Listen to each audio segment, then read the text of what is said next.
ఉదయమున వేకువజామునే ప్రార్థించుట, దేవుని వాక్యాన్ని ధ్యానించుట, ఆయన కృపావార్త కొరకు కనిపెట్టుకోవడం గొప్ప ఆశీర్వాదకరమైంది. ఈరోజు దేవుడు మనకి ఇచ్చినటువంటి వాగ్దానము కీర్తన 103వ కీర్తన 11వ వచనం. భూమి కంటే ఆకాశం ఎంత ఉన్నతముగా ఉన్నదో ఆయన యందు భయభక్తి గల వారి ఎడల ఆయన కృప అంత అధికముగా ఉన్నది. దేవుడు ఈ వాగ్దానం ఎప్పటి నెరవేర్చి ఆయన మనందరిని నడిపిస్తున్నందుకు దేవునికి మహిమ కలుగును గాక.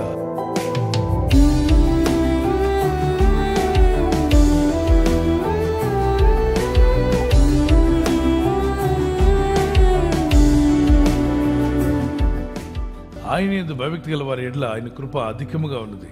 ఆ వ్యక్తికి అసలు అర్హత లేదు, కానీ ఆ అర్హతను కల్పించిస్తారే దాన్ని కృప అంటారు. మానవులైన మనం ఎవరు కూడా పరలోకం వెళ్ళడానికి అర్హులం కాదు. ఆది యొక్క పాపంలో ఉన్న మనమంతా కూడా పాతాళానికి తప్ప పరలోకానికి వెళ్ళడానికి అర్హులం కాదు.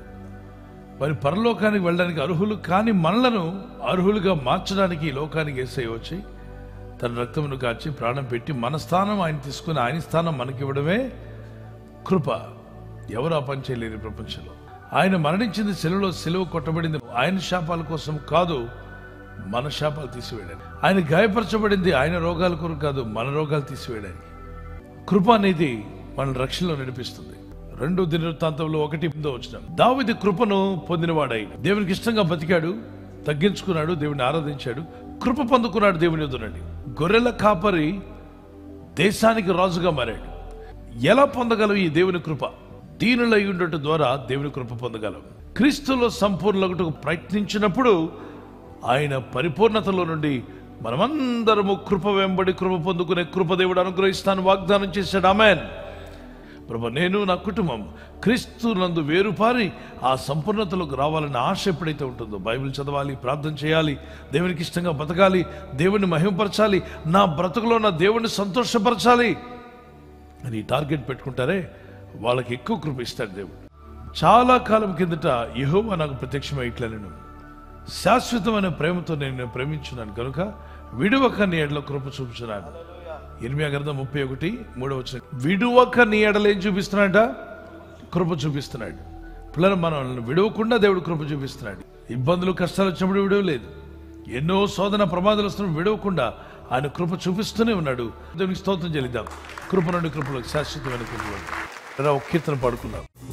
శాశ్వతమైనది నీవు నా ఎడ చూపిన కృప, శాశ్వతమైనది నీవు నా ఎడ చూపిన కృప, అనుక్షణం నను కరుపాపవలే, అనుక్షణం నను కరుపాపవలే కాచిన కృప, శాశ్వతమైనది నీవు నా ఎడ చూపిన కృప, శాశ్వతమైనది నీవు నా ఎడ చూపిన కృప. విశ్వాసాలు దేనిలో ఆనందించాలి అంటే దేవునిలో ఆనందించాలి, దేవుని వాక్యములు ఆనందించాలి, దేవుని ప్రజలు ప్రభుని ఆరాధించడంలో ఆనందించాలి, అంతే తప్ప లోకంలో కాదు. బైబిల్ చదువుట్లో, ప్రార్థించట్లో, ఆత్మీయతలు ఎదుగుట్లో, విజ్ఞాపన చేయట్లో, అనేకుల కొరకు ప్రార్థించట్లో ఎప్పుడైతే మీ ఆత్మీయ మెచ్యూరిటీ పెరుగుతుందో దేవుడు నెక్స్ట్ స్టెప్ ఎక్కిస్తాడు. అంటే కృప నుండి కృపలోకి వెళ్తున్నారు. ఆ తర్వాత ఇంకా ప్రార్థన, భక్తి, ఆసక్తిని పెంచుకుంటే కృపలోనికి, ఇంకా భక్తి, ప్రార్థన, విశ్వాసము, దేవుని పట్ల ఆసక్తి పెంచిన కృప నుండి కృపలోనికి. ఒక కృప పొందే మీకు చాలనుకోవద్దు. కృప నుండి కృపలోనికి, మహిమ నుండి మహిమలోనికి. వ్యాపారంలో కూడా అంతే, ఉద్యోగంలో కూడా అంతే, ఆర్థిక విషయాల్లో కూడా అక్కడే ఉండిపోకండి. నెక్స్ట్ లెవెల్కి ప్రార్థించండి, ప్రయత్నించండి, కృపను అడగండి, ప్రార్థన చేసుకుందాం. ప్రభా, ఈ కృప నాకు కావాలి, నేను దీనత్వం కలిగి ఉంటాను తండ్రి. ప్రభా, క్రీస్తులో ఎదగడానికి నేను ప్రయత్నిస్తాను, ఆత్మ విషయాల పట్ల ఆసక్తి కలిగి ఉంటాను ప్రభా అన్నవారు can you put up you hand? మీ చేతిని పైకి ఎత్తండి, ప్రార్థన చేసుకుందాం, కళ్ళు మూసుకుందాం. పరిశుద్ధమైన మా తండ్రి, father, teach us to grow more in the grace of God. ప్రతి ఒక్కరి నోట అదే ప్రార్థన. ప్రభా, నేను కృప నుండి కృపలోనికి వెళ్ళాలి, సహాయం దయచేయి అయ్యా. కృప పొందాను, నీవు ఇచ్చావు కృప, అందరిని బట్టి స్తోత్రం. అక్కడే ఆగిపోకుండా ప్రభా, నెక్స్ట్ లెవెల్ ఆఫ్ గ్రేస్లోకి వెళ్ళాలి తండ్రి. నెక్స్ట్ లెవెల్ ఆఫ్ ఫెయిత్లోకి వెళ్ళాలి. నెక్స్ట్ లెవెల్ ఆఫ్ ప్రేయర్ లైఫ్లోకి వెళ్ళాలి. ప్రభా నీ ఆత్మలో అభిషేకించండి. మీ పరిశుద్ధాత్మతో అభిషేకించము నాయన. ప్రభా నీ కనికరం చొప్పున నీ ప్రజలందరూ కృప నుండి కృపలోకి వెళ్ళటకు కృప దయచేయమని అడుగుతున్నాను. మహిమ నుండి మహిమలోనికి ఈ వాగ్దానం ఎత్తి ఎవరైతే ప్రార్థిస్తున్నారో ఈ రోజు నుండి ఒక తీర్మానం, నీకు ఇష్టలుగా జీవించాలి, నీ చిత్తం నెరవేర్చాలన్న ఒక మంట వారి హృదయాల్లో కలుగు చేయండి. నీ కొరకు జీవించే కృపను వారికి దయచేయండి. ఎవరైనా హాస్పిటల్లో ఉన్నా, ఐసీయూలో ఉన్నా, ప్రభు ఎవరైతే సీరియస్ కండిషన్లో ఉండి బాధపడుతున్నారో వారికి యేసు నామములో స్వస్థతను అనుగ్రహించండి. కృంగిపోయిన వారిని లేవనెత్తండి. మీ గాయపడిన హస్తమును చాపి వారికి ఉన్న సకల రోగాల నుండి విడుదల ఇచ్చేయి. వారిని లేపి నడిపించిన ఆయన సాక్షులుగా నిలబెట్టుకోండి. ఈ ఉదయకాలం ప్రతి రోగి యేసు నామములో స్వస్థత నొందునుగాక.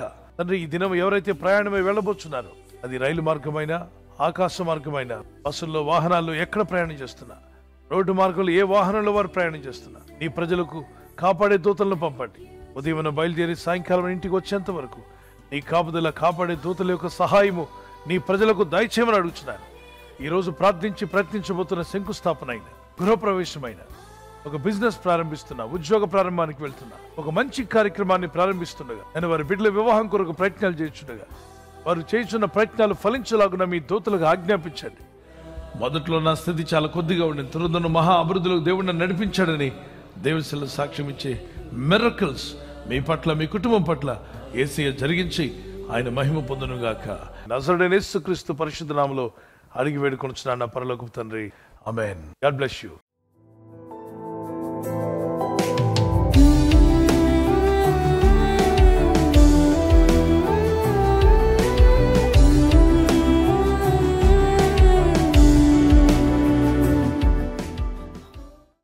బర్త్డే జరుపుకునే వారి గురించి కూడా ఈ దినం ఎవరిదైతే బర్త్డే ఉందో, may God bless them, may God provide all their needs. Happy birthday to you, many more returns of the day today as the Lord gives you one more year. మరి నూతన సంవత్సరంలో ప్రవేశించిన మీకు ఈ వాగ్దానాన్ని కూడా తీసుకుని జోబ్ చాప్టర్ 11:17, యోబు గ్రంథం 11:17 నీ బ్రతుకు మధ్యాహ్న కాల తేజస్సు కంటే అధికముగా ప్రకాశించును. మధ్యాహ్న కాల తేజస్సు కంటే, అంటే మధ్యాహ్నం కన్నా కూడా తేజస్సు, వెలుగు ప్రకాశించును అని రాయబడింది. దేవుని వాక్యము సత్యమే. దేవుని వాక్యం విశ్వసించిన వారిని వారు మధ్యాహ్న కాలపు తేజస్సు వలె దేవుడు మీ జీవితాలను ప్రకాశింపజేయునుగాక. ఆమేన్. Your life will be brighter than noon day. The brighter future, brighter blessings. May the Lord provide all your needs. ప్రభు మీకు దయచేయాలి మా ప్రార్థన. సో గత సంవత్సరాల కంటే ఈ సంవత్సరం మీరు ఎక్కువ ప్రకాశించాలని, ప్రభు కొరకు వాడబడాలని మా ప్రార్థన. మే the lord continue to bless you and keep you. God bless you with this promise. Marriage anniversary జరుపుకునే వారికి రూత్ చాప్టర్ 2:12, రూత్ గ్రంథము 2:12 యెహోవా నీవు చేసిన దానికి ప్రతిఫలం ఇచ్చేవాడు. యెహోవా నీవు చేసిన దానికి ప్రతిఫలం ఇచ్చిన, అంటే ప్రభు మనం ఏదైతే చేస్తున్నామో మంచి పనులు వాటికి ప్రతిఫలం ఇస్తానని వాగ్దానం చేస్తున్నాం. మీరు చేసే ప్రార్థనలకు ప్రతిఫలం దయచేయునుగాక. May the Lord repay you for what you have done. You have done a good thing, or whatever you have done good things for God and God's ministry or people of God. May the Lord repay you. మీ భార్య భర్తలుగా మీ ఇద్దరు దేవుని పని కొరకు, దేవుని సేవలో, ప్రార్థనలో ఎలా సమయం గడుపుతారో చూస్తున్నారు కదా. మంచి పనులు చేస్తున్నప్పుడు దేవుడు మీకు రీపే చేస్తాడంట తప్పనిసరిగా. దేవుని కనికరం చొప్పున మీ కుటుంబాలు దీవించబడి వర్ధిల్లి అభివృద్ధి పొందునుగాక. ప్రభు చిత్తమైతే అని రాకడాల్సిమైతే silver jubilee, golden jubilee, platinum jubilee జరుపుకునే కృప దంపతులైన దేవుడు మీకు దయచేయునుగాక. Once again happy anniversary. May God bless you.